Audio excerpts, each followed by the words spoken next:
কবি নজিম হিকমতের জেলখানার চিঠি।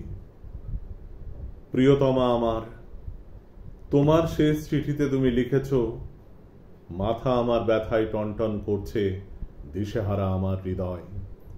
তুমি লিখেছ, যদি ওরা তোমাকে ফাঁসি দেয়, তোমাকে যদি হারায়, আমি বাঁচব না। তুমি বেঁচে থাকবে প্রিয়তমা বধূ আমার।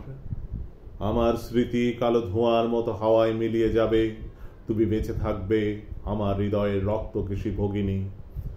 বিংশ শতাব্দীতে মানুষের শোকের আয়ু বড়জোর 1 বছর। মৃত্যু দড়ির এক প্রান্তে দোদুল্যমান শবদেহ আমার কাম্য নয় সেই মৃত্যু। কিন্তু প্রিয়তমা আমার, তুমি জেনো, জল্লাদের লোমশ হাত যদি আমার গলায় ফাঁসির দড়ি পরায়, নজিমের নীল চোখে ওরা বৃথায় খুঁজে ফিরবে ভয়। অন্তিম উষার অস্ফুট আলোয় আমি দেখব আমার বন্ধুদের, তোমাকে দেখব। আমার সঙ্গে কবরে যাবে শুধু আমার এক অসমাপ্ত গানের বেদনা। বধূ আমার, তুমি আমার কোমল প্রাণ মৌমাছি, চোখ তোমার মধুর চেয়েও মিষ্টি। কেন তোমাকে আমি লিখতে গেলাম?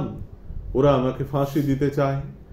বিচার সবেমাত্র শুরু হয়েছে, আর মানুষের মুন্ডুটা তো মোটার ফুল নয় যে ওরা ইচ্ছে করলেই ছিঁড়ে নেবে।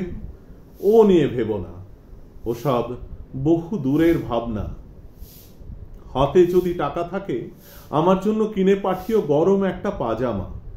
পায়ে আমার বাত ধরেছে, ভুলে যেও না, স্বামী যার জেলখানায়, তার মনে যেন সবসময় ফুর্তি থাকে। বাতাস আসে, বাতাস যায়, চেরির একই ডাল একই ঝড়ে দুবার দোলে না। গাছে গাছে পাখির কাকলি, পাখাগুলো উঠতে চায়, জানলা বন্ধ, টান মেরে খুলতে হবে। আমি তোমাকে চাই, তোমার মতো রমণীয় হোক জীবন আমার বন্ধু, আমার প্রিয়তমার মতো। আমি জানি দুঃখের ডালি আজও উজাড় হয়নি, কিন্তু একদিন হবে। নতজানু হয়ে আমি চেয়ে আছি মাটির দিকে, উজ্জ্বল নীল ফুলের মঞ্জরিত শাখার দিকে আমি তাকিয়ে। তুমি যেন মৃন্ময়ী বসন্ত, আমার প্রিয়তমা, আমি তোমার দিকে তাকিয়ে।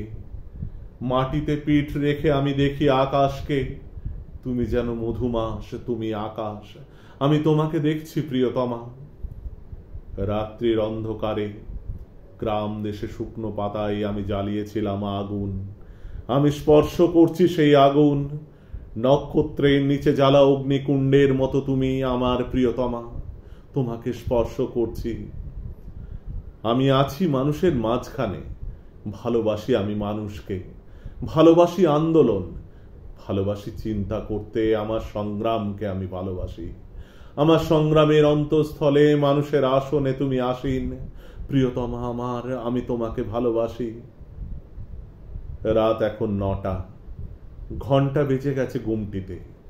সেলের দরজা তালা বন্ধ হবে এক্ষুনি।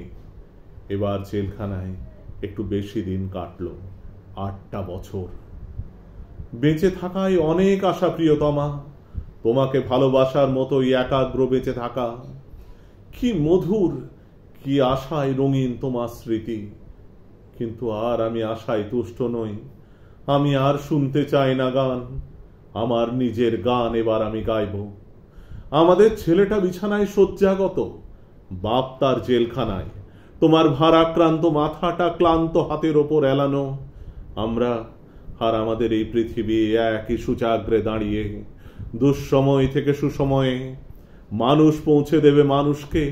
আমাদের ছেলেটা নিরাময় হয়ে উঠবে, তার বাপ খালাস পাবে জেল থেকে।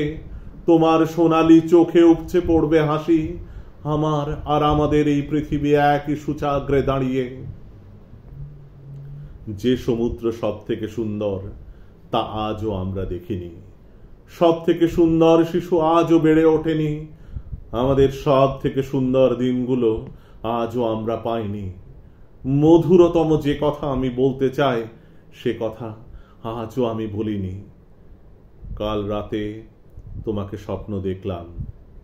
মাথা উঁচু করে ধূসর চোখে তুমি আছো আমার দিকে তাকিয়ে। তোমার আর্দ্র ওষ্ঠাধর কম্পমান, কিন্তু তোমার কণ্ঠস্বর শুনতে পেলাম না। কৃষ্ণপক্ষ রাত্রে কোথাও আনন্দ সংবাদের মতো ঘোড়ের টিকটিক আওয়াজ, বাতাসে গুনগুন করছে মহাকাল। আমার ক্যানারির লাল খাঁচায় গানের একটি কলি, লাঙল চষা ভুঁইতে মাটির বুক ফুঁড়ে উদ্গত অঙ্কুরের দুরন্ত কলরব, আর এক মহিমান্বিত জনতার বজ্রকণ্ঠে উচ্চারিত ন্যায্য অধিকার। তোমার আর্দ্র ওষ্ঠাধর কম্পমান, কিন্তু তোমার কণ্ঠস্বর আমি শুনতে পেলাম না। আশা ভঙ্গে অভিশাপ নিয়ে জেগে উঠলাম, ঘুমিয়ে পড়েছিলাম বইতে মুখ রেখে। অতগুলো কণ্ঠস্বরের মধ্যে তোমার স্বরও কি আমি শুনতে পাইনি? অনুবাদ সুভাষ মুখোপাধ্যায়। নমস্কার।